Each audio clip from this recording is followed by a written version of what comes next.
Tolong ingat ini ya, baik-baik. Kalau nanti di akhirat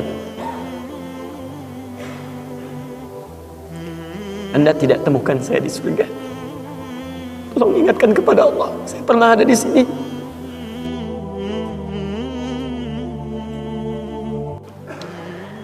Qala Rasulullah sallallahu alaihi wasallam, bersabda Rasulullah sallallahu alaihi wasallam fi marwahu Abu Sa'id Al-Khudri, pada hadis yang diriwayatkan oleh sahabat Abu Sa'id Al-Khudri radhiyallahu taala anhu, qala, beliau menyampaikan, qala Rasulullah sallallahu alaihi wasallam bersabda, lihat kalimatnya, bima makna, lihat saya langsung ke ujung hadisnya saja karena ini cukup panjang sekali.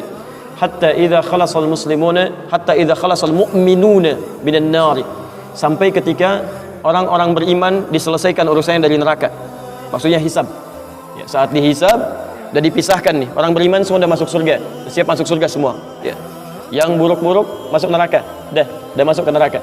Jadi kalau amalan Anda misalnya 50,001%, Masya Allah, maka Anda masuk ke dalam surga insya Allah.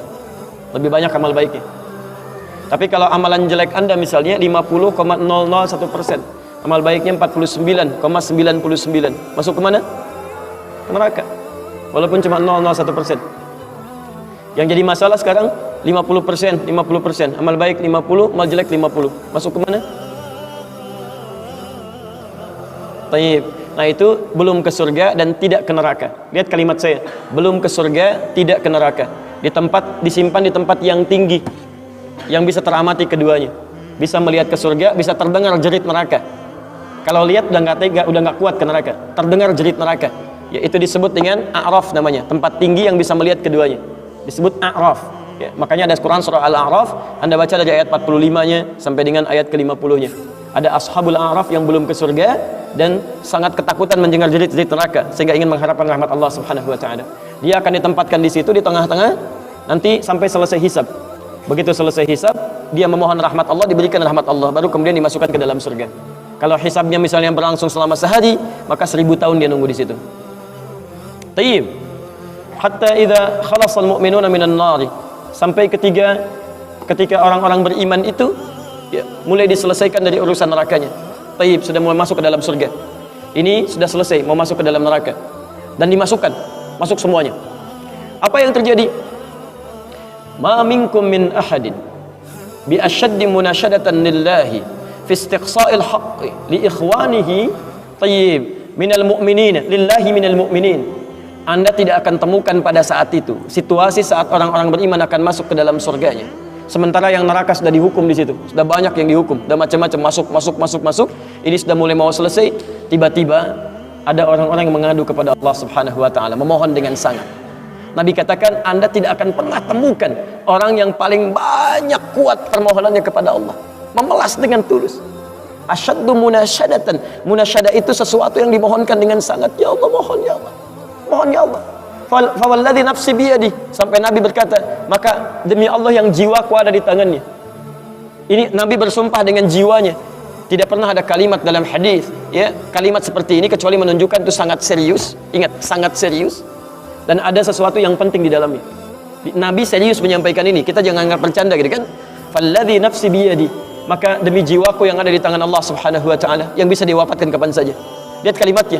Fayaqulu, maka mereka berkata, fayaqulu, maka mereka berkata, ya Rabbuna, wahai Rabb kamu, wahai Rabb kami yang tengah merawat kami di dunia, memberikan kecukupan, memaafkan kami, mengampuni kami, dan memberikan nikmat surga sekarang.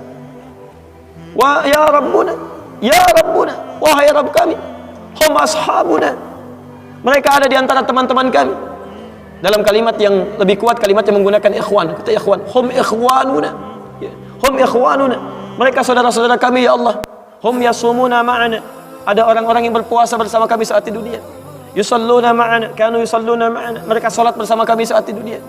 Jadi tiba-tiba ada sekelompok ikhwan yang datang kepada Allah, yang kehilangan saudaranya. Kok nggak ada di surga gitu kan? Ketika dia mau berangkat, padahal dulu punya cita-cita yang sama dan sebagainya, tapi karena bekalnya tidak cukup, sebagian ada yang masuk ke dalam neraka.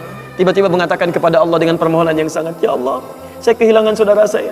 Ya Allah, saya kehilangan saudara saya. Ya Allah, dulu kami puasa sama-sama. Ya Allah, dulu kami sholat sama-sama. Ya Allah, dulu kami ibadah sama-sama. Ya Rabb, kami tidak temukan dia di sini. Ya Allah, mohon terus, mohon. sampai ketika puncak pada permohonannya, tiba-tiba Allah berfirman, akhriju man araftum. Hei para malaikat, keluarkan orang yang dikenali oleh orang-orang ini, yang disebutkan tadi. Keluarkan mereka dari neraka. Tiba-tiba dikeluarkan. Bertemulah orang-orang ini dengan temannya. Sampai Allah kemudian dengan rahmatnya katakan lagi, akhriju man kana fi qalbihi mithqala dzarratin minal iman. Keluarkan sampai yang ada titik terkecil iman dalam hatinya, keluarkan dari neraka. Bahkan hadis ini ada di Al-Bukhari nanti, ya ada di Al-Bukhari nomor hadis ke-14, posisi paling kiri sebelah bawah, ya, tayyib. Sampai mereka kemudian dikeluarkan dalam keadaan gosong, sudah mulai terbakar habis dan dimasukkan ke dalam surga kemudian. Setelah selesai hisabnya di dalam nerakanya, dikeluarkan dari situ. Jadi ada orang-orang yang dengan syafaat temannya bisa keluar dari neraka, masuk ke dalam surga, ada yang sama sekali tidak membantu itu. Ya, dosa-dosa yang begitu besar tidak bisa keluar dan kekal dia di dalam neraka. Walaupun dia merasa beriman kepada Allah, tapi digugurkan keimanannya dengan ibadah-ibadah yang melanggar ketentuan Allah, seperti syirik dan sebagainya. Tapi poinnya adalah tiba-tiba ada segolongan teman yang memohon kepada Allah Subhanahu wa taala, ya Allah, kami puasa sama-sama, kami ibadah sama-sama, kami sholat sama-sama ya Allah, cuman saya nggak temukan dia di sini. Itu indah. Nah, permohonan sesuatu untuk melengkapkan pada yang kurang disebut dengan syafa' namanya. Pelengkap yang kurang disebut dengan syafa'. Makanya di tarawih itu ada sholat syafa'. Antum sholat 11 rakaat, 2 rakaat penyempurnanya yang ke-10 disebut dengan syafa', 1 rakaat akhirnya disebut dengan witir. Ya, ada teman yang merasakan ada yang kurang nih ya Allah, begitu saya masuk teman saya nggak ikut, saya ingin dilengkapi dengan itu ya Allah. Tayyib, permohonan untuk menggenapkan sesuatu yang kurang dengan sifat yang sangat memohon luar biasa, maka kalimatnya dirubah dari syafa' menjadi ditambah tak di ujungnya dengan alif di tengahnya, jadi syafa'ah. Tayyib, saya mau akhiri ya, karena ini sebenarnya tidak banyak bahasannya. Siapa orang-orang ini? Itu yang disebut dengan ikhwan. Makanya ketika ayat Qur'annya mengatakan wa kuntum ala syafa hufratin minan nari fa anqadhakum minha, dan kalian sudah ada bahkan yang sudah mau di bibir neraka itu, karena ketika diangkat itu oleh Allah Subhanahu wa taala dengan perintahnya, ya diperintahkan oleh Allah. Tayyib, dalam bahasa hadisnya ada yang diangkat baru neraka itu masuk ke kakinya sampai ke betisnya, ada yang sudah masuk sampai ke punggungnya, ada yang sudah ke lehernya, dan ada yang sudah tenggelam di dalamnya. Tayyib, jadi ada yang baru di bibir neraka diangkat, ada yang baru sudah mau masuk ke neraka diangkat, ada yang sudah tenggelam diangkat, jadi macam-macam. Ya, fa asbahtum bi ni'mati ikhwana.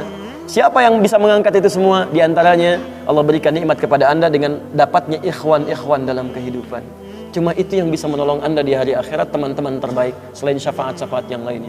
Ada orang mendekat kepada Al-Quran, ada orang sering bersalawat kepada Nabi, ada orang mendekat pada hukum-hukum Allah, ada orang-orang yang belum bisa maksimal menunaikan itu semua, dia cari teman-teman yang soleh yang menunjukkan pada kebaikan-kebaikan.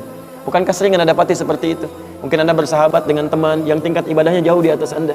Anda masih sibuk dengan urusan dunia, tapi masih menunaikan sholat, masih puasa, tapi karena kesibukan dunia anda, Masya Allah, kurang bekal ibadah anda. Tapi beruntungnya anda dengan punya teman yang soleh, berjamaah dengan imam yang soleh, puasa dengan dia, buka sama-sama, kadang sering ikut-ikut misalnya dalam ta'limnya, dalam macam-macamnya, Masya Allah.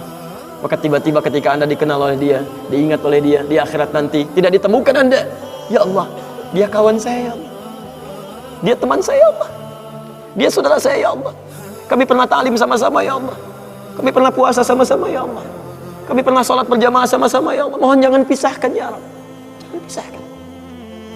Pertanyaan, sudahkah anda punya teman seperti itu yang bisa menolong dalam kebaikan? Kalau belum temukan, cepat cari mumpung masih hidup, sebab kalau sudah kehidupan itu berakhir, tidak mudah untuk menemukannya. Maka pastikan di kantor anda, teman anda bisa membawa anda ke surga. Pastikan di rumah anda, pasangan hidup anda adalah teman yang bisa membawa anda ke surga.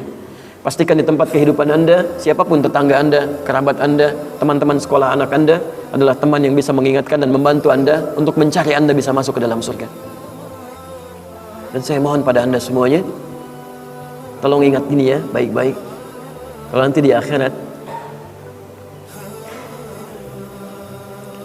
anda tidak temukan saya di surga, tolong ingatkan kepada Allah, saya pernah ada di sini, saya pernah ada di sini.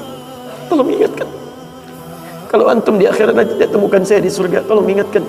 Ya Allah, mohon ya Allah, Adi Hidayat pernah mengajar saya dan mengingatkan saya di sini. Ya. Subhanakallahumma wa bihamdika asyhadu an la ilaha illa anta astaghfiruka wa atubu ilaik. Wa akhiru da'wana alhamdulillahi rabbil alamin. Assalamualaikum warahmatullahi wabarakatuh.